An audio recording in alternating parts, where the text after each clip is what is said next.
When I pushed open the door to the private room, Bradley was kneeling on one knee in front of a girl, holding up a huge diamond ring in his hand. The girl was wearing the same limited edition dress as me. But because of her frail figure, she couldn't fill it out, her body not as curvy as mine. A lot of people in the room were throwing me amazed glances. The girl looked at me with dissatisfaction, lifting her chin. "Bradley, who's she?" Bradley quickly grabbed her hand. "She's just a poor student I'm sponsoring." "Don't tell me she's your secret girlfriend? Dating her? Don't joke around. We're from different worlds. My mom would skin me alive." He scoffed. "I heard you've had a secret lover for 4 years. Since you're proposing to me, you'd better get rid of the women on the outside. I don't want anything dirty." Bradley turned his cold gaze toward me, his eyes full of disdain. "What are you doing here?" That's when I remembered why I was there. A mutual friend had sent me a screenshot saying Bradley was proposing tonight. He had blocked me on IG, so everyone thought he was planning a surprise for me. I purposely wore the dress he gave me and put on beautiful makeup, planning to give him an even bigger surprise. I would propose to him first. Even if I'm a bit narcissistic, I knew tonight's proposal wasn't going to be for me. Bradley was still kneeling. I walked over gracefully and shoved the bouquet into his arms. "I heard you're proposing, so I came to congratulate you." I slipped a bank card into his chest pocket. "This is the money I owe you. Use it to see a specialist and get your bad breath checked. Don't have a kid, ugly and with a stinky mouth." The girl was so mad she was about to hit me. I dodged and shot a sideways glance at her flat chest, frowning. "Did Bradley have you wear this dress to embarrass you in front of everyone?" I struck a seductive pose, flashing a sweet smile. The girl's eyes immediately dropped to my bust, and her face turned red with anger. "Bradley, didn't you say there were only 2 of these dresses?" I laughed softly, flicking my fingers. "You have one, I have one. Isn't that just perfect?" Her face went green, and she slapped Bradley across the face. Bradley lost his balance and fell to the ground. The private room was in complete chaos. I waved my hand and left. I didn't stop walking until I was far away, making sure no one saw me. Then I sat down by the side of the road and cried like a fool. Bradley had indeed sponsored me, but we had been in a relationship for 4 years. Because of our differences in status, I didn't want others to think I was after his money, so not many people knew about us. I didn't expect this would give him the perfect excuse to cheat. 4 years of my youth, completely wasted. I even dressed up in a showy outfit to propose to him. Thinking about it made me feel so embarrassed. I was crying so hard I could barely breathe when suddenly I got a call from my boss. Kyle's deep voice came through. "Linda, come to the office now. My assistant is out of town, and there's a document I need by tomorrow morning."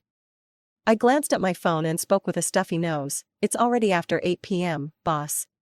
"Sorry, it's really urgent." He paused, then added, "Have you been crying?" I sniffed and hiccuped. "I haven't been crying. I'll be there soon." Working class people don't have time to feel sorry for themselves, so I wiped my face and hailed a taxi. I started working as Kyle's secretary right after graduation. He's a workaholic, so I had to keep up with his pace. But Kyle's generous salary allowed me to save quite a bit in just a year. Tonight, I originally planned to return the money Bradley had sponsored me and start a relationship with him on equal terms. But the feeling of grievance surged up again, and I sniffled. When I sat at my desk, Kyle came out of his office. He's a no-nonsense guy, dressed in a perfectly tailored black suit, his tie knotted immaculately. His deep eyes scanned me coldly, and when they landed on my chest, he quickly looked away. That's when I realized, from his angle, he had a clear view of everything. This dress was too revealing, especially with such a low neckline, and definitely didn't meet his standards for secretary attire. I awkwardly covered my chest with one hand. "Sorry, I didn't have time to change." "It won't happen again." He nodded expressionlessly and handed me a file. "Finish this, and you can leave." With that, he turned and walked away, and the invisible pressure lifted. By the time I finished, it was well past 10 p.m. Kyle checked for any errors, stood up, and fastened the bottom button of his suit jacket. I had heard from Bradley that Kyle's family was one of the top wealthy families in a city, and even he couldn't compare to them. Bradley once told me I was lucky to have landed a job in Kyle's office right after graduation. Let's go, I'll take you home, Kyle said. I was about to agree when I suddenly felt a wave of dizziness and my mind went blank. Before my body hit the ground, a big hand caught my waist. When I woke up in the hospital, I had an IV drip in my hand. Kyle was leaning on his arm, dozing lightly. His bone structure was sharp, and his features deep set. Under the cold white light, he looked so handsome it was hard to look away, exuding an aura of restraint. Having been by his side for a year, this was the first time I dared to study him closely. His long eyelashes fluttered, and he opened his eyes, meeting mine. I quickly shut my eyes. It's low blood sugar. Sorry for keeping you late. He spoke slowly. It's not your fault. I forgot to eat. I said, embarrassed. I was so overworked that I even dragged my boss to the hospital. The doctor had given me glucose and advised me to drink it when I felt dizzy. Kyle listened attentively and grabbed the bag. He walked to the emergency room door and took off his suit jacket. It's cold tonight. Put this on. I glanced at the low-cut neckline, then obediently put it on. I'm going to greet a friend. Come with me. Okay. I meekly followed him. His friend was on the 8th floor, in the obstetrics and gynecology department. This friend was lively and very different from Kyle. He had a mischievous glint in his eye as he looked between the two of us, teasing. You're one lucky guy. Kyle gave him a punch. Don't talk nonsense. She has a boyfriend. We're leaving. I followed him into the elevator. When I looked up, the last person I wanted to see was standing there. Bradley's sister. My relationship with Bradley was never approved by his family, and his relatives were the most opposed. Now, Natalie was glaring at the suit jacket I was wearing with the most venomous eyes. She glanced at the floor indicator in the elevator, then shrieked, Linda, what are you doing with a man in the OB/GYN department in the middle of the night? Are you cheating on my brother? Is that why you're such a cheap woman, sleeping with anyone who pays? My brother still treats you like a treasure. I'll tell him to dump you. Kyle furrowed his brow, about to speak. I gently pulled on his arm, hanging on him with my hands, my body soft like I was clinging to him. Cheating on your brother? That's only because he's useless and can't satisfy me. Go back and tell Bradley to check his own body at the hospital. The elevator reached the ground floor. Don't thank me. I've always been generous with my exes. I pressed myself against Kyle, swaying my hips as I walked out. Natalie stomped her feet in anger but couldn't do anything about it. I didn't let go of Kyle's arm until we reached the car. I apologized timidly, I'm sorry, I was just so angry earlier. I didn't mean to take advantage of you. Kyle glanced down at his wrinkled shirt, his voice low, it's fine. His calm demeanor was no different from usual, so I relaxed a little. As we drove, Bradley's calls flooded in. The moment I answered, he bombarded me with questions. Who is that guy with you? You're pregnant with his child? Was all that innocence just an act for me? If you betray me, I'll destroy you. I laughed in disbelief. Mr. Bradley, you really are double standard, aren't you? What, you get to cheat and have fun, but I'm not allowed to enjoy myself? It's the 21st century now.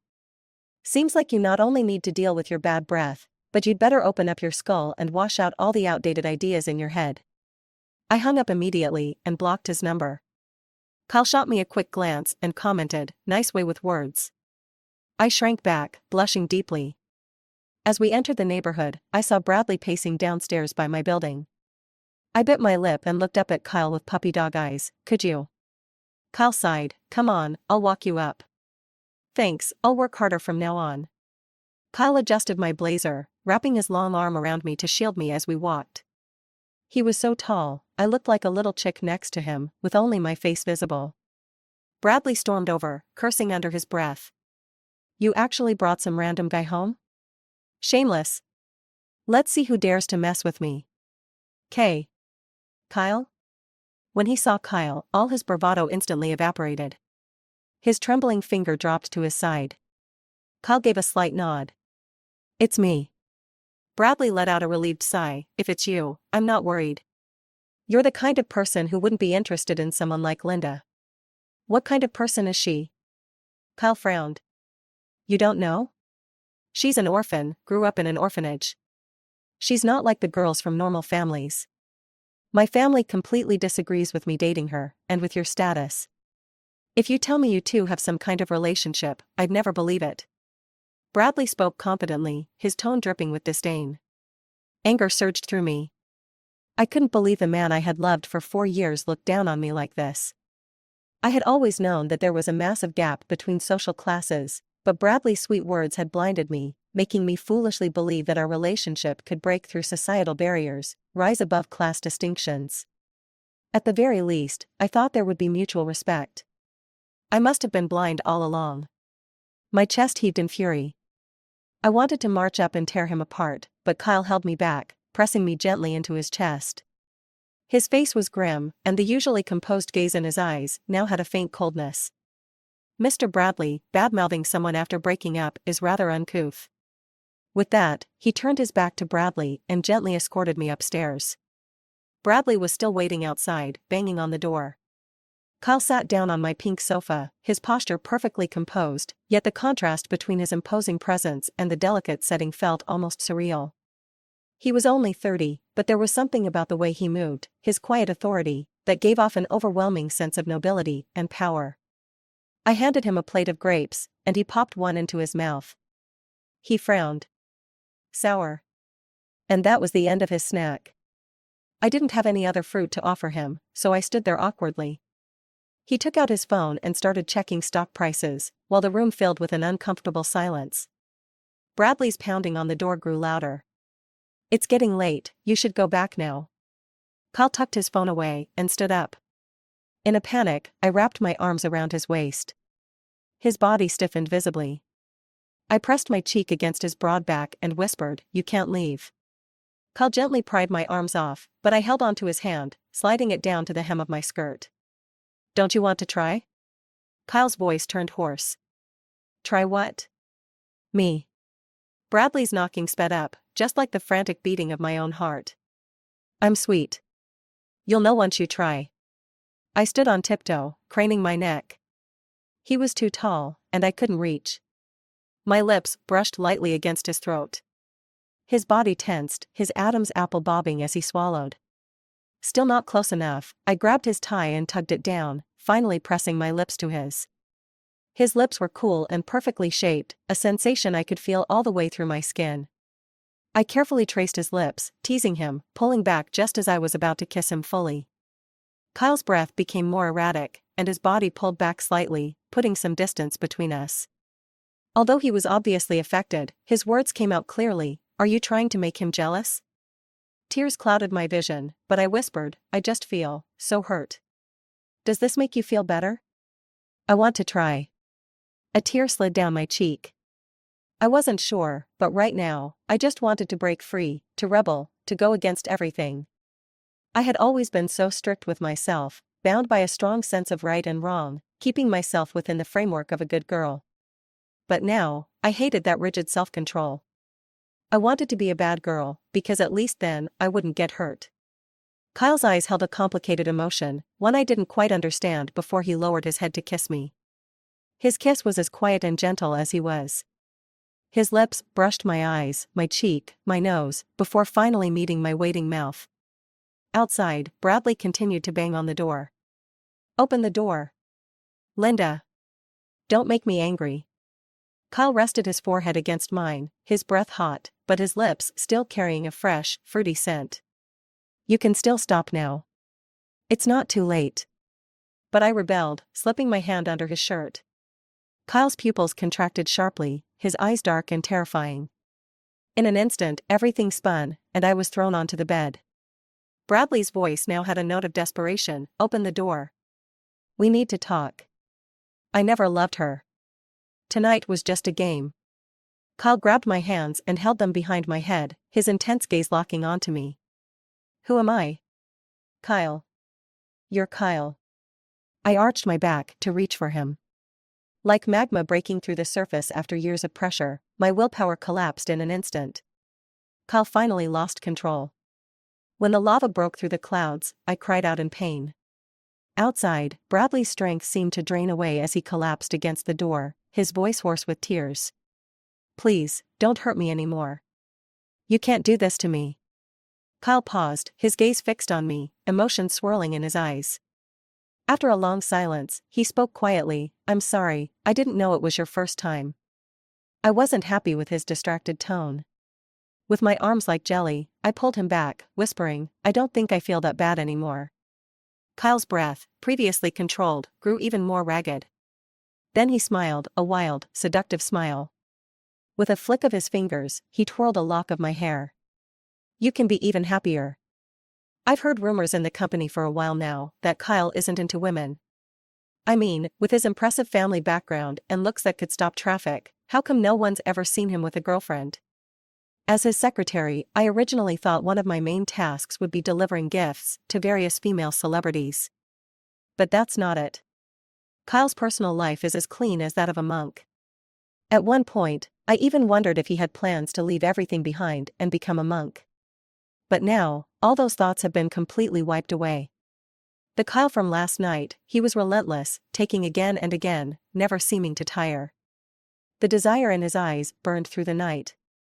Later, when I was crying and trying to push him away, scratching, kicking, anything I could do, he just kept patiently kissing away my tears, his voice low and full of patience. "Open your legs, my sweet." When I woke up, the room was dim.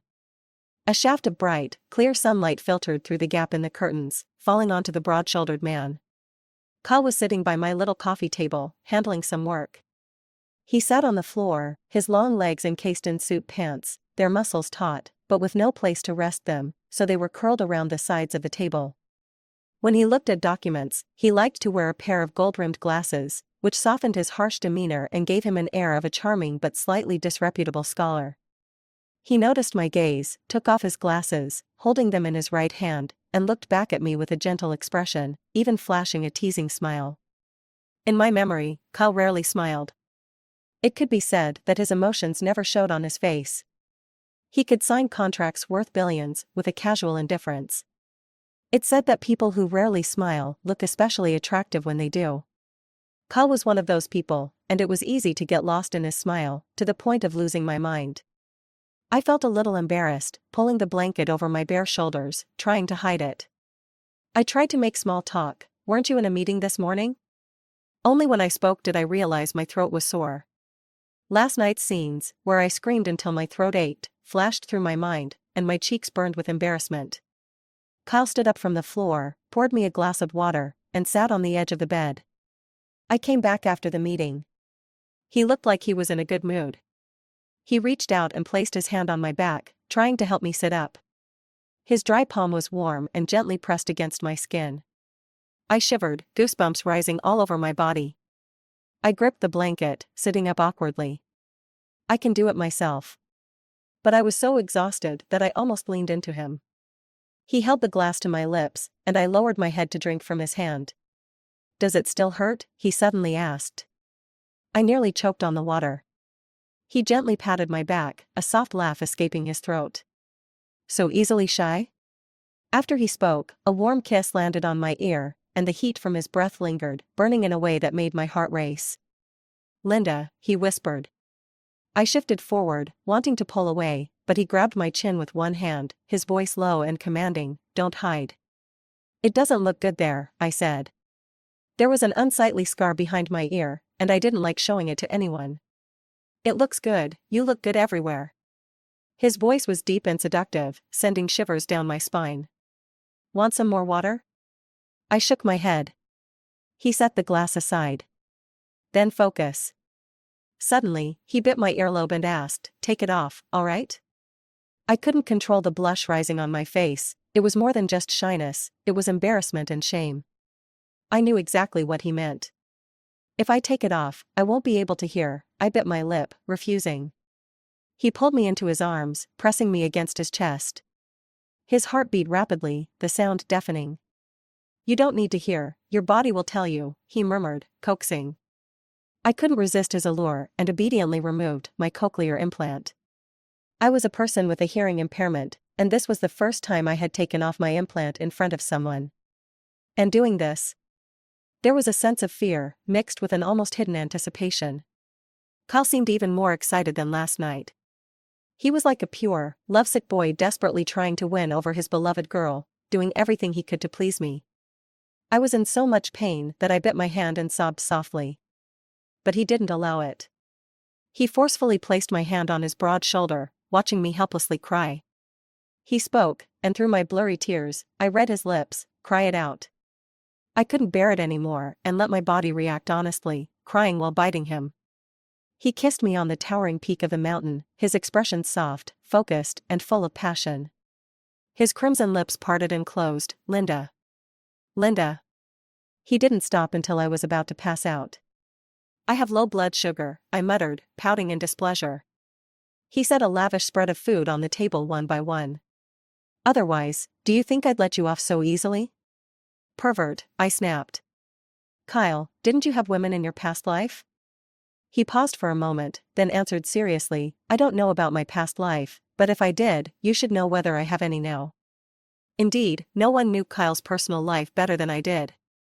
I was the only female employee in the entire secretarial department. He seemed allergic to women, especially to those who threw themselves at him. His shirt buttons were always fastened all the way to the top, and his handsome face remained expressionless. He didn't love anyone. But what he didn't know was that the colder and more indifferent he was, the more women became obsessed with him. Thinking about it, I really got lucky. He had a good body, strong stamina. I shouldn't think about it. The moment I did, my waist hurt. What about him? I tried to change the subject nonchalantly. It had been a while since I last heard Bradley's voice. He hadn't ended up buried in the ground, had he? He was dragged back home by his family and locked up, Kyle said.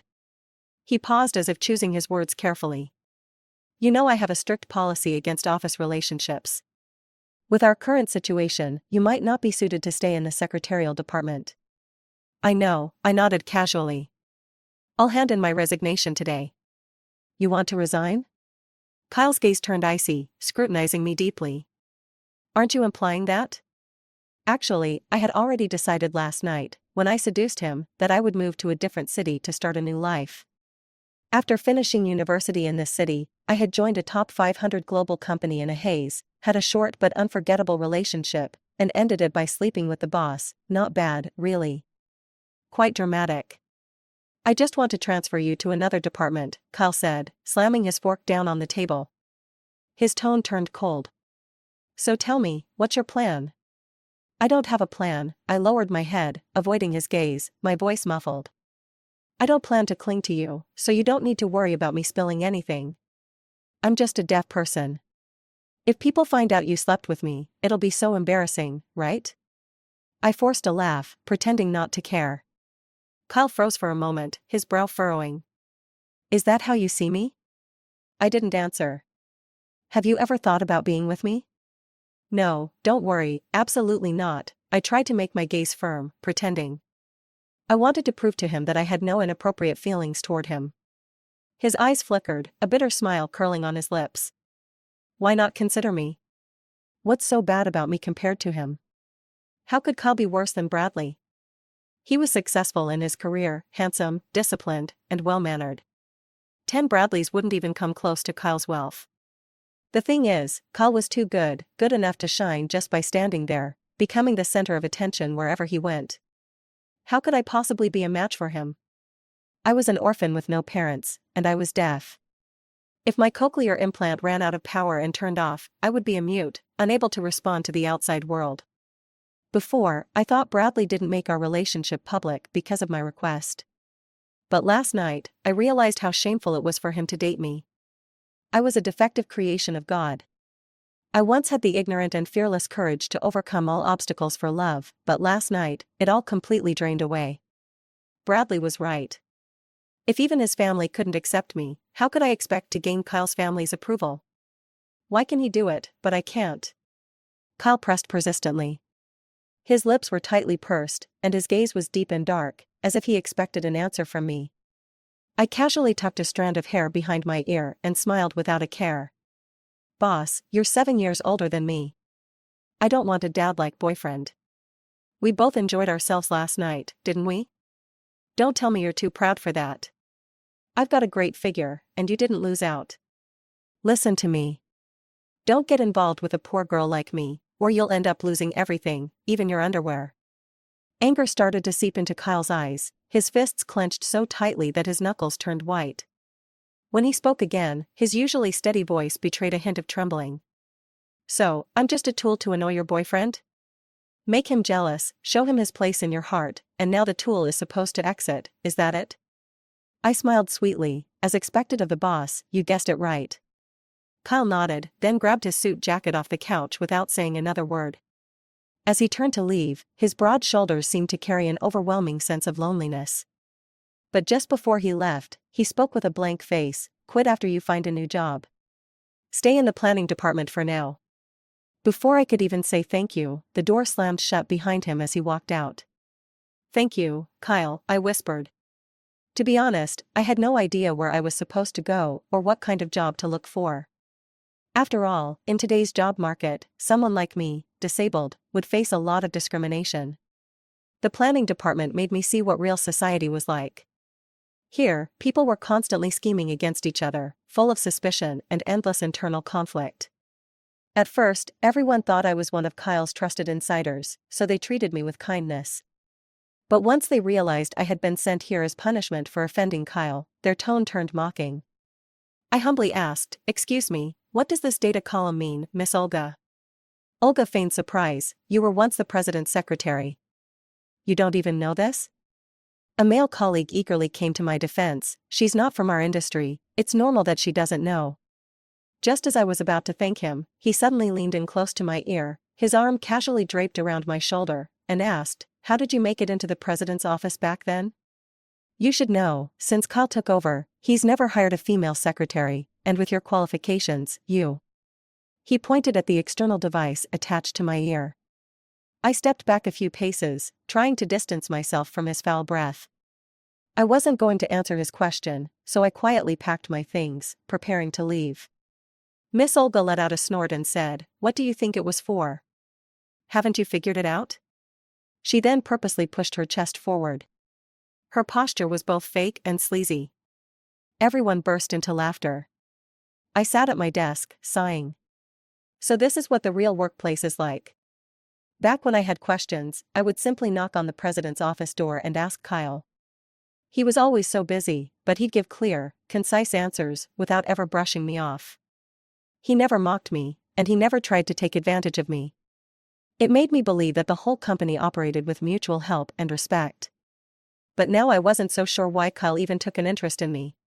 His assistant, Lucien, had a PhD from one of the world's top universities, and the other people in the secretary department were at least graduates of prestigious domestic universities, most of them having worked for other well-known companies. And then there was me, just a regular college grad. A deaf person, at that. Maybe Kyle just felt sorry for me. But that didn't quite add up, there were so many people who were worse off, yet he didn't show kindness to everyone. Looking around the entire building, I was the only disabled one. Oh, I get it now. Suddenly, a light bulb went off in my head. He probably thought I wouldn't have the guts to go after him like other women, because he didn't find me attractive, so he didn't care. Normally, when you finally figure out something that has been troubling you for a long time, you should feel relieved. But why did my heart feel so heavy instead? When Bradley appeared, my chest felt like it was about to explode. He blocked my way as I was about to leave, his voice cold, "I really underestimated you." I was so full of anger that I couldn't hold it in anymore, and now this person was practically offering himself up. Underrate me? That's your problem, who told you to look down on me? Bradley gritted his teeth and let out a long sigh. Forget it, I can't argue with you. Linda, I was actually planning to come find you sooner, but I only got around to it today because my mom locked me up. Is being a mama's boy something to brag about? I raised an eyebrow. I just got out, and here I am. Linda, I really miss you. Did you miss me? How could I not miss you? We've been together for 4 years. I said with deep affection. Bradley's smile spread across his face. I quickly changed the subject, so every time I pass by the funeral home, I think the one who's dead is you. When you suddenly show up today, I thought you were coming back from the dead. Bradley's hand trembled. You're being so harsh. Does Kyle know? Of course. He was right there when I told you your manhood didn't work. The anger I'd been holding back for so long exploded all at once. This should definitely be the kind of pressure that won't lead to breast cancer. Linda, that proposal was forced by my mom. The girl's father holds a lot of power, and it would help my family's business. I don't like her at all. But you're still going to marry her, right? Bradley shifted his gaze, unable to meet my eyes. So why are you here today? Even if I marry her, we can still be like we used to. I really like you. If it weren't for you not helping my family, why would I marry someone I don't like? Bradley said shamelessly. Oh, I see. What you mean is, after you get married, we can continue our secret relationship. Our love is real, we don't need to worry about those fake wedding ceremonies. You'll keep giving me all kinds of money, and where else could I find such a good deal, right? Exactly. Kyle's status makes it impossible for him to marry you. I'm the best option for you. I'm glad you finally understand. Bradley smiled with self-satisfaction, as if he were about to hand me the title of mistress right there. Slap. I slapped him without mercy. Idiot. I turned and walked away. Bradley stood there stunned, then reacted after a while, shouting at me viciously, Linda, if your colleagues and friends find out you've found a better protector and dumped the boyfriend who paid for your surgery and tuition, what do you think they'll think of you? I froze for a moment. Turns out, after being lovers for so long, he knew exactly where my weakness lay. It was you who cheated first. I slowly turned around, looking at him in disbelief. And I already paid you back all the money you spent. What else do you want? 30,000 for the cochlear implant. 30,000 from 15 years ago, does that amount mean the same thing as 30,000 now? And the money for speech therapy, if you hadn't gone through it at the right time, you wouldn't even be able to speak now. Do you think you can ever repay this debt in your lifetime? I staggered backward a few steps, all the strength drained from my body, and an endless sadness surged from within. How did I survive that drunkard back then? A person like me, still wasting money on treatment. And in the end, I was blackmailed, forced to spend my whole life repaying this debt. I forced a bitter smile. How about I just give you my life? I've had enough of living anyway. Bradley's eyes widened in fear. He seemed genuinely flustered, his words stumbling. I didn't mean it like that. I just don't want to lose you. I love you so much. I want to keep you by my side. Don't even think about it for this lifetime. I spoke with a calmness that came from seeing through life and death, my tone indifferent. My life's right here. If you want to take it, just say the word. I won't hesitate for a second. Bradley was startled. He reached out to touch me, but stopped, afraid to do so. I yanked the hearing aid from my ear and threw it into the trash. The world fell silent. Everything I wanted to hear, everything I didn't, could no longer be heard. Bradley panicked. He rushed to the trash can, a man who always cared about cleanliness, now oblivious to the foul stench, digging through it frantically. I didn't bother to watch, resolutely walking away. Bradley placed the cochlear implant at my doorstep, but I didn't take it. If he insisted, I'd cut open the scar behind my ear, take out the hearing aid implanted there, and return it to him. He later cried in desperation, trembling as he slid a note under the door, I'm sorry. Please don't torture yourself like this. I'll never force you again. Seeing you like this hurts so much, I can't bear it. I tossed his note into the trash. Without the cochlear implant, I could only communicate with others by gesturing and writing.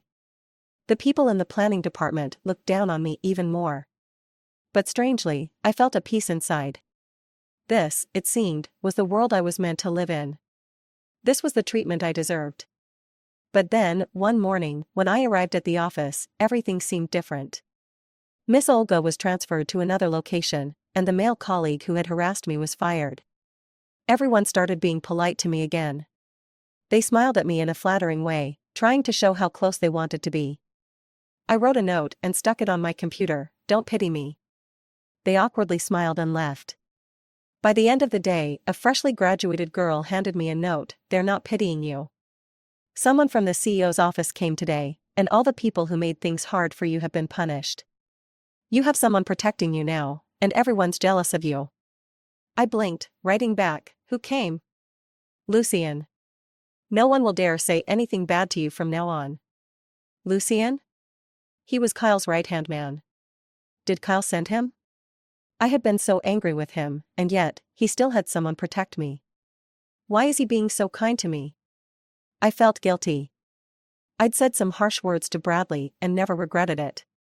But when I thought about the words I had intentionally said to Kyle that day, I felt deeply ashamed. Probably no one else dared to speak to him like that. The girl sent another note, "You haven't been looking well lately. You should see a doctor." I really hadn't been feeling well. I didn't want to eat, had no energy for anything, kept forgetting what I wanted to do, and was always waking up from nightmares at night. I might as well go see a doctor. Living for today didn't really contradict dying tomorrow. You're pregnant. Take this test result directly to room 1 in the obstetrics and gynecology department. The female doctor in front of me wrote this on a note. She had a kind face, and her eyes were filled with sympathy as she looked at me. I was completely stunned. I was pregnant? That one night of madness had left me carrying Kyle's child? But those 2 days were my safe period. I thought I didn't need to take any pills, I wrote. Poor child, the safe period doesn't mean absolute safety, the doctor replied. I knocked on the door of room 1 in the obstetrics and gynecology department in a daze. The doctor sitting behind the desk looked up, and to my shock, it was one of Kyle's friends. The same friend Kyle had introduced me to that night. He squinted his eyes with a flirtatious smile and mouthed, "It's you." I nodded, pointing to my ear and waving my hand. He froze for a second, then wiped the smile off his face, asking, "You can't hear?" I nodded. He took the report from my hands and wrote on a note, 7 weeks pregnant. Do you want to keep the baby? It was Kyle's child. Of course, I couldn't keep it. Forget the baby, if his family found out, my life would probably be over anyway. I shook my head and wrote, "I don't want to keep it." His expression faltered for a moment, then he wrote, "Do you want to discuss it with your boyfriend?" I shook my head indifferently and wrote, "No need." He paused for a moment, "The sooner the abortion, the better for your recovery." Today. I wrote directly. He didn't expect me to be so resolute, and was left speechless, then laughed a little. It's rare to see someone so calm. "I'll arrange for you to be admitted today, surgery tomorrow." He quickly wrote out the admission form and handed it to me. I looked down at it, and when I saw his signature, I froze. I couldn't control my hand as I stared at this handsome man in front of me, trembling as I wrote, "Your name is Martin?" He looked puzzled at my reaction and wrote, "My mom gave me this name." Is it bad? Should I change it? I stared at his face, seeing nothing unusual. Then I wrote, "Someone has been sending me money since I was 9. The account name was Martin." As soon as I wrote it, I shook my head, dismissing the thought. How could it be him? The person who had been supporting me was Bradley, and his online name was Martin. I must have been confused. I smiled awkwardly, crossing out that line and writing again, "It must just be a coincidence. Sorry for the trouble." Just as I stood up, Dr. Martin suddenly placed his hand on my shoulder. He wrote passionately on the note, "You're that Linda, the mute girl?" He finished writing, then immediately tore it up and wrote again, "You grew up in the XX orphanage, Linda?" He really knew me. Tears welled up in my eyes, and I curled up, crying uncontrollably. All this time, Bradley had claimed that he was the one who contacted foreign doctors to arrange my cochlear implant. He had even arranged rehabilitation for me and sent me living and tuition money every month until I graduated from university. Bradley's online name just happened to match the name of the person who had been sending me money.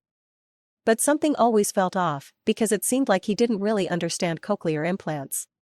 Every time the topic came up, he'd quickly change the subject. I thought maybe he just didn't want to brag. But it wasn't him at all. I cried, my shoulders shaking, feeling like there was someone out there, someone with a faint blood connection to me, and I had been searching for so long to find him, to prove that I wasn't a tree with no roots. Today, I finally found him. Like a bird with broken wings, finally finding a place where it would never be abandoned or rejected. Martin had pulled me out of the silent world, supporting me for 15 years. To me, he was my safe haven.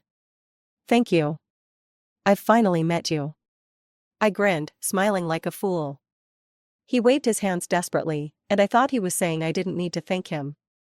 Then, he wrote on the paper, "It's not me. I have a bank card I lent to a friend 15 years ago. It was he who sent you the money." My mind went blank, and I hurriedly wrote, "Who's your friend?" He wrote, "You know him. Kyle." 15 years ago, when Kyle was 15, his father passed away. The massive family conglomerate was left for his mother to manage, struggling to hold everything together. From that day on, Kyle was burdened with a heavy mission, to take over his mother's responsibilities as soon as possible. He stopped going to school and had a private tutor every day, completing all his lessons in the shortest time possible. Then, a special teacher taught him corporate management, after which he started attending one meeting after another with his mother, and participating in various events. Volunteering at the XX orphanage became an annual event for the company's executives. Spending a little money for maximum publicity, it was a no-brainer, a win-win situation. By then, Kyle had already grown into a tall, handsome young man, his figure long and lean, dressed in a well-fitted suit that made him look like a prince, radiating wealth and sophistication. A few close-ups of him on TV could easily double the company's revenue. That day, after posing for photos with children, drawing together, Kyle wandered into a small classroom by chance. There, he saw a frail, skinny girl standing in front of a mirror, repeatedly saying, "Hello, hello." Kyle was confused, tapping the girl on the shoulder. She jumped in surprise. "What are you doing?" The girl tilted her head, her pure face breaking into a sweet smile as she said, "Hello." "Hello?" Kyle asked. She smiled again and repeated, "Hello. Can't you hear me?" Kyle pointed to his ears. The girl nodded quietly. Later, Kyle went to speak with the orphanage director to learn about the girl's situation. "Linda? She's a poor child. She used to be fine, but her biological father hit her so badly that she became deaf." "Why does she keep repeating 'hello'?" Kyle asked. "She's postlingually deaf. She can still remember some sounds, but after more than 3 years of being deaf, it's hard for her to speak properly." "Can't she wear a hearing aid?" "A hearing aid wouldn't work. They say she could wear a cochlear implant, but that costs hundreds of thousands, and our orphanage can't afford it." At the time, even for Kyle, that was no small amount of money. Kyle told his mother he wanted to help this girl. His mother immediately rejected it. "Remember your mission. Everything you do should benefit the company. Think about your father, don't let him die in vain." His father had died due to internal company strife, and whether or not he had peace, Kyle didn't know. But what he did know was that the cat he had raised was thrown off a rooftop by his mother, and that poor creature never had peace. Kyle compromised on the surface. But privately, he borrowed Martin's name and arranged the surgery for the girl, set up language rehabilitation for her, and sent her money until she graduated from college. For Kyle, Linda was like that little cat from years ago, offering him a kind of psychological comfort that was unrelated to profit. He knew he was born to be a businessman, to survive and develop the company in a world full of schemes.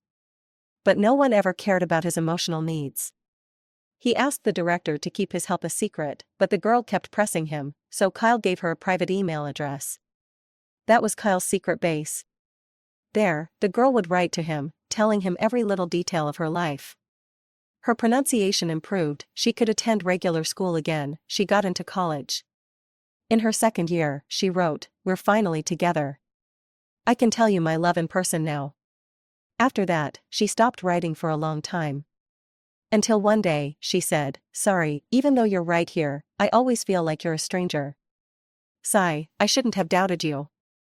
As punishment, I'll be doubly good to you." Her letters stopped again. Near graduation, she sent another email, "Job hunting is so tough, especially for a girl like me with a disability. I feel so powerless, not knowing where I'll end up. But I've got a funny story for you. Today I applied for a position at a big company. If anyone finds out, they'll definitely laugh at me. Alright, I'll just laugh at myself first." Half a month later, she sent another message, "I actually got hired by Shao Corp. They offered me a position directly in the CEO's office as a secretary. Is this the eighth wonder of the world? Does your email have some kind of magic?" After leaving the hospital, I did 2 things. The first thing was to log into my mobile banking app and confirm that Bradley hadn't withdrawn the money I gave him. I quickly emptied my account. Then I sent him a message: "You big idiot, I wish you a life of poverty and unrequited love, surrounded by misfortune, with beautiful women everywhere but no one who truly cares about you. May you be fed by someone, pushed around in a wheelchair, suffering in bed every night but live a long life. May you have a fortune but no cure. May you be hurt everywhere I can't see, with no warm sun in winter and bedsores in the scorching summer." The second thing was to post on Instagram: "My ears are hurting. I wonder if I'm going deaf again." Bradley replied instantly: "Didn't I pick up your cochlear implant for you? You still can't hear?" Then he added, "Why are you suddenly sending me a message cursing me out?" I ignored him. I opened Kyle's chat window, and finally, the message at the top showed: "The other person is typing. Kyle, isn't it time for your cochlear implant to be adjusted? Me, the doctor said the device is too old and is breaking down. Kyle, but didn't they say it lasts for 70 years? It's only been 15 years. Me, the doctor said the surgery had issues." This time, Kyle called immediately. How could there be a problem with the surgery when we hired the best specialist at the time? I'll contact them right now. Don't panic. Stay home and wait for me. Don't go anywhere, okay? There was an unprecedented panic in Kyle's voice. When I didn't answer, he anxiously called out, "Linda? Can you still hear me, Linda?" Tears silently fell, like beads from a broken string. My lips trembled, wanting to say something, but the overwhelming pain stopped me. I couldn't say a word. "Linda? Can you hear me?" Kyle shouted louder. I sobbed for a while before answering, "I can't hear anymore." I hung up the phone and buried my face in the pillow, crying uncontrollably. Kyle arrived quickly. He pounded on the door, and was about to kick it open. I opened the door and saw his bloodshot eyes, and the tears I had just managed to hold back came pouring out. "Kyle." I cried as I threw myself into his arms. His body stiffened, his hands unsure of where to rest. He had turned back into the cold CEO, not the Kyle who had kissed away my tears while doing bad things to me. "I can't hear anymore, no one wants me." I sobbed pitifully. His hand, which had been raised, finally settled on my back, gently patting me. His broad shoulders enveloped me, and I pressed my face against his chest, feeling an overwhelming sense of security. He said with deep concern, "How could no one want you? As long as you don't mind me being old, I'll take care of you for the rest of your life, treat you like a daughter, like a kitten. I'm deaf. No man will love me. I'm destined to grow old and alone." Kyle pulled me tighter into his embrace, his voice low and affectionate, "I will love you. I will love you forever." I tilted my head and hit him, "I can't hear what you're saying. Can you kiss me?" Kyle pressed his lips together and turned his face away. "See? You don't want to kiss a deaf person." The next moment, Kyle's kiss poured down on me. He kissed my lips, my nose, my eyes, and finally, he brushed my ear with his lips. I pushed him toward the bed. He looked reluctant. "What happened last time was a mistake. We can't." I shouted, "I can't hear what you're saying, but my heart hurts. Only you can make me happy." In a desperate rush, I tugged at his clothes, my hands running wildly over his body, teasing him without any method, wanting to get even closer. Soon, his breathing became uneven. He gritted his teeth and muttered, "You bad woman, always teasing people, so irresponsible. Now you're deaf and even more unreasonable." Did he think that just because I couldn't hear, he could call me a bad woman? Furious, I reached out and pinched his mouth. Kyle grabbed my hand, but instead of pulling it away, he sucked my fingers into his mouth, kissing them softly as if to comfort me. "I'll give you everything, just be a little gentler." I obediently withdrew my hand, letting it slide to his throat, covered in his saliva.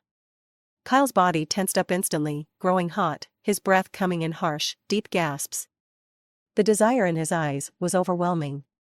But he still struggled to hold back.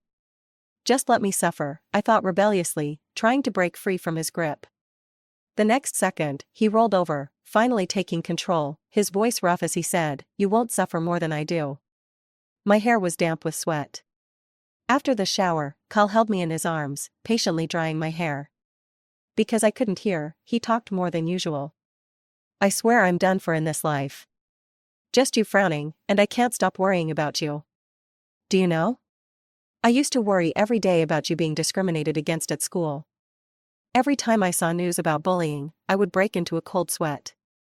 Then when you started dating, I began to worry that a boy might hurt you, and what if you got hurt somehow? Later, when you started working, I worried about workplace bullying. I tried to keep you close, to watch over you, to personally teach you. I just wanted you to be able to live independently if something ever happened to me, and I couldn't protect you anymore. Am I your daddy? He asked, pinching my face in mock anger. But a smile full of affection tugged at the corner of his lips. I smiled innocently at him.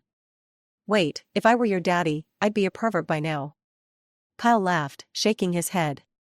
He poked my forehead, clearly frustrated. You said you weren't looking for a daddy-type boyfriend anymore, and here I am, warming your bed. Linda, you're just a heartless woman. I glared at him. He smiled warmly, his lips curling up, but his words didn't match his expression. What are you staring at? Want me to smack your butt? Was Kyle schizophrenic? I laughed, cuddling up to him, feeling more peaceful than ever. Kyle continued running his fingers through my hair, when suddenly, my phone rang. I saw Martin on the screen, and my eyes widened in surprise. Since I was deaf, Kyle put the phone on speaker and tossed it on the table, pulling me into his arms and kissing me. Your little secretary came to see me today.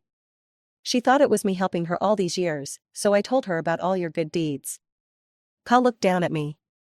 I lowered my head, not daring to look at him, wanting to run, but his grip tightened, making me feel trapped. His lips left my neck, and he asked slowly, if I remember correctly, you're in obstetrics and gynecology?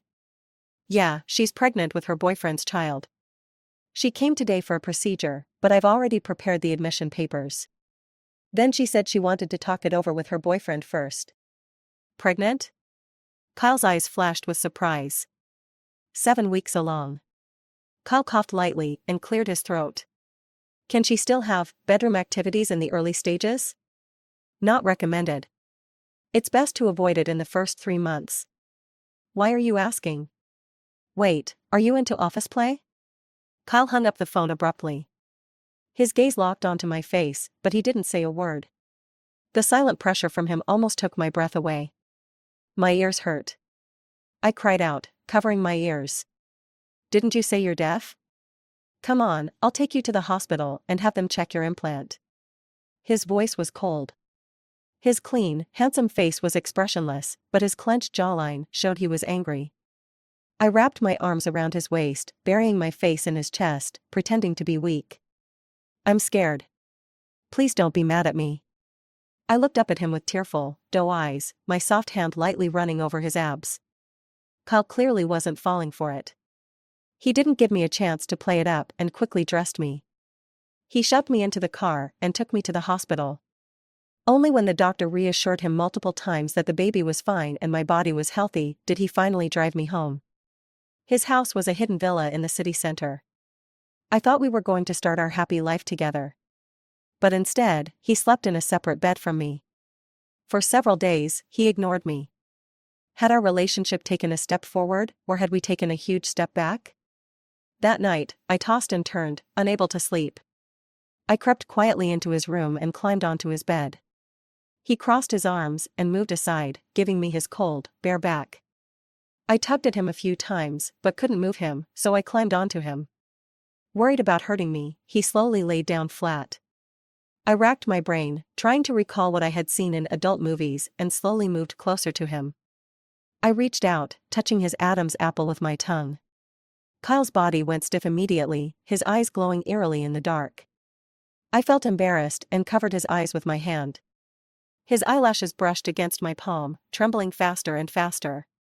He grabbed my hand, pinned my shoulder, and his voice was strained and hoarse.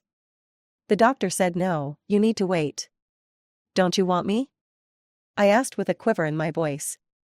No, he said harshly. I don't believe you. Let me see. I tried to pull off his pants. He was both angry and upset. Can you be more reserved? I've been reserved for days. When are you going to take the initiative? I pouted, feeling wronged. He sighed. I'm afraid I'll hurt you. Do you want to hear how we can make it work without hurting me? I bit my lip, staring at him. Kyle's breathing quickened again. He rubbed my lips with his thumb, his voice low and rough. You started this. Don't cry if you regret it. I suspected Kyle had a switch inside him. When the switch was off, he was calm and distant. But when it was on, his desire erupted like a volcano, fiery, relentless, unstoppable. He became a beast in the night, lost in a sea of desire. In the end, I shook my head, resisting through my tears. He patiently coaxed me, pulling me back to his side. Be good. Don't hide. Kyle's stamina was beyond human. After everything last night, he was still up early for work. When I woke up, I ate the breakfast he had prepared for me while dealing with a bombardment of messages. I texted him, we talked all night yesterday. I woke up a little late today. Hope you're not mad?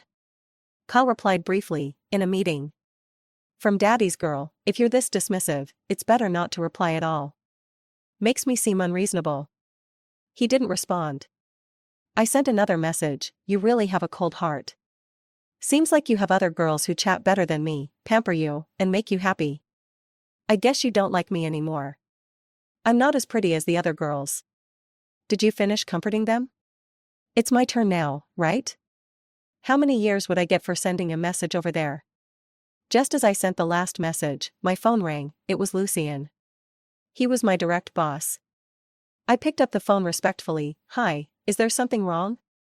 Lucien hesitated, then said, the boss asked me to tell you that his phone is connected to the projector. He saw all your messages, but it's not convenient for him to reply right now. I could almost smash my head into the food in front of me. I was nervously tapping my toes on the floor when an unexpected guest arrived at my home. Kyle's mother. The chairwoman of the board. Ms. Andrea. Andrea came from an aristocratic family, and her air of refined nobility was unmistakable. Nearly 60, yet she still had a certain grace, and I'm sure she must have been a beauty in her youth. She glanced at me casually, as if she could see right through me. I fidgeted nervously, twisting my fingers, standing there uneasily under her gaze. She slowly spoke, Linda? Raised in an orphanage, with hearing impairment. I never would have thought it would be you. It was me who pursued Mr. Kyle first, I mumbled. She chuckled lightly, I naturally know what kind of taste my son has. Ah, so this was the skill of a true master, no harsh words, just a way of trampling over one's dignity without saying a thing. The door suddenly crashed open, and Kyle, who should have been in a meeting, rushed in. I looked at him with a glimmer of hope, but then that hope quickly faded. Would he stand by my side? In truth, I never knew how Kyle felt about me. Was it just an attraction to his secretary, who'd been with him day and night? Or was it simply a matter of helping a girl he'd been supporting for years? If it were love. I didn't even dare to think that option. Aren't you in a meeting? Andrea asked. Kyle took a deep breath and calmly replied, I saw someone enter through the surveillance, so I came back to check. Andrea nodded, offering a gentle smile, I just came to see Miss Linda. After all, it's fate, we shouldn't neglect someone because of it. My eyes immediately filled with tears, and I bit my lip hard, but my red-rimmed eyes betrayed me. Kyle placed his hand on my shoulder and gently said, I won't neglect you. The tears of humiliation slipped down my cheeks, like pearls that had broken off their string. I trembled, wiping away the tears that blurred my vision, and muttered, I'll pack up and leave. But Kyle firmly held on to me, not letting go. He cupped my chin and said, listen to me. He led me in front of Andrea and, with serious determination, declared, I'm going to marry Linda. Andrea furrowed her brows and asked coldly, do you even know what you're saying? Kyle smiled lightly, I'm not asking for your approval. I'm informing you. For a moment, Andrea's calm and graceful demeanor seemed to crack. She trembled as she pointed at Kyle's forehead. Kyle, don't forget your identity. Do you think your marriage is something you can decide on your own? Everything you have is tied to this family. How could the board ever allow you to marry a deaf girl? Kyle lowered his head and spoke softly to me, don't listen. He wanted to take out my cochlear implant, but I stubbornly held on to it, I want to hear. He looked at Andrea helplessly, then stopped saying things Linda doesn't want to hear. He held my hand, resolutely saying, Mom, I've been shackled since I was 15. I gave up every emotion and happiness unrelated to the company's development. I never resisted. For 15 years, I didn't slack off. Now everything is developing well. Andrea fell silent, unable to refute him. I've worked hard for 15 years. It wasn't for the right to choose whom to love being taken away from me in the end. I love Linda. She's carrying my child now, and I'm definitely marrying her. The silence hung in the air. It was the theme of the evening. For me, the silence was a long wait. For Andrea, the silence was a sudden shock. Finally, recovering from the shock, she pointed at my belly in disbelief. Is there my grandchild in there? Before I could react, Andrea had already leaned in close to my belly, her eyes wide in amazement. The elegance of a high society lady was nowhere to be seen. I nervously looked to Kyle for help. He, too, seemed helpless. Mom, the baby is only as big as a peanut right now. You can't hear anything. When Andrea heard that, her face broke into a huge smile. My grandchild's already as big as a peanut? I quietly added, Ma'am, it might not be a boy. Andrea immediately became flustered. Boys are born to do hard labor. I don't like that. If it's a girl, I'll love her well.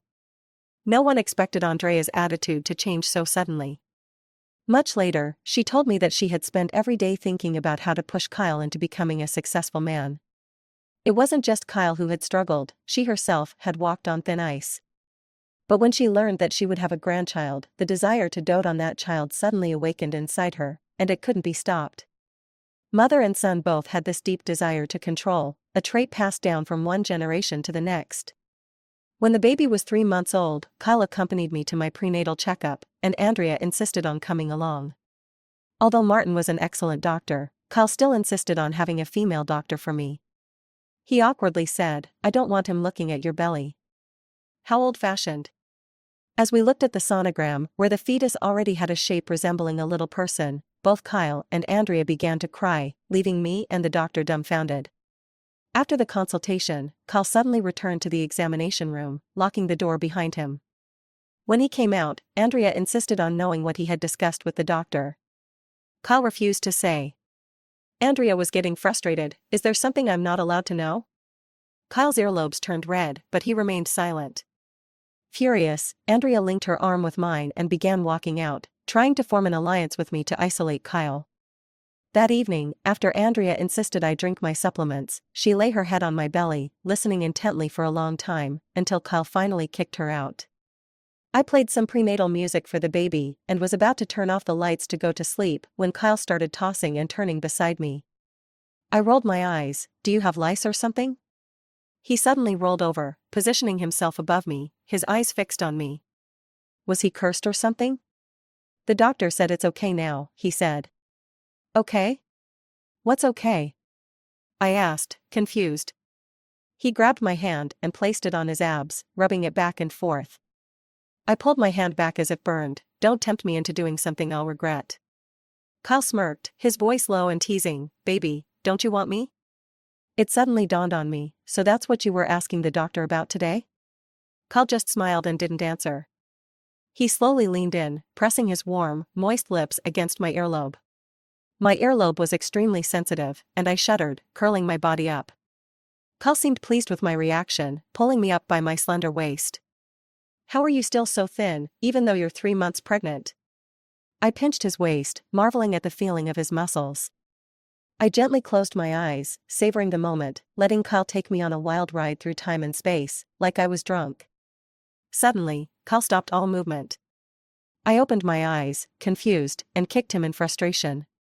His eyes were burning with desire, but he stopped, his body tense. Why did you change your online name?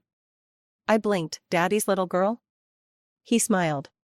It's just to show that someone will always protect me from now on. No hidden meaning, I said. No hidden meaning?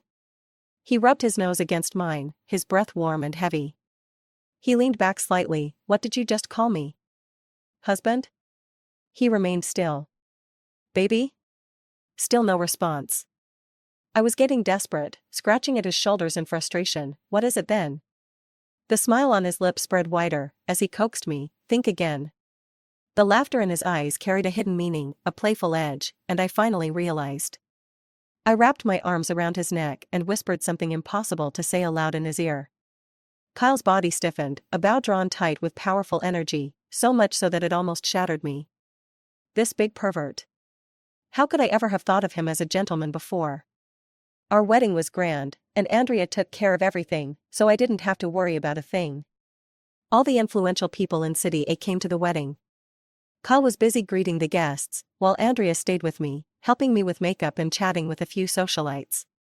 She's not feeling well, so she won't be standing up to greet everyone. You all understand, right? Ha ha ha, I can't believe how lucky I am to have such a beautiful daughter-in-law. My granddaughter's looks are definitely guaranteed, ha ha ha. Bradley arrived, following his parents. Kyle, who had been smiling so happily, suddenly looked cold and distant, his face like ice as he said, I only invited 2 people. Kyle wasn't the type to act out on impulse. He genuinely didn't like Bradley. He had once told me, I don't mind Bradley using my name to pursue you, but if he wins you over and doesn't cherish you, that's something I can never forgive. Seeing the tension in the air, Lucien called me, Madam, Bradley is here. Let Kyle take the call, I said. Baby, Kyle's voice was muffled, clearly upset. Everyone's already here, it wouldn't make sense to ask them to leave. I didn't save him a seat. He made an excuse, sounding somewhat formal.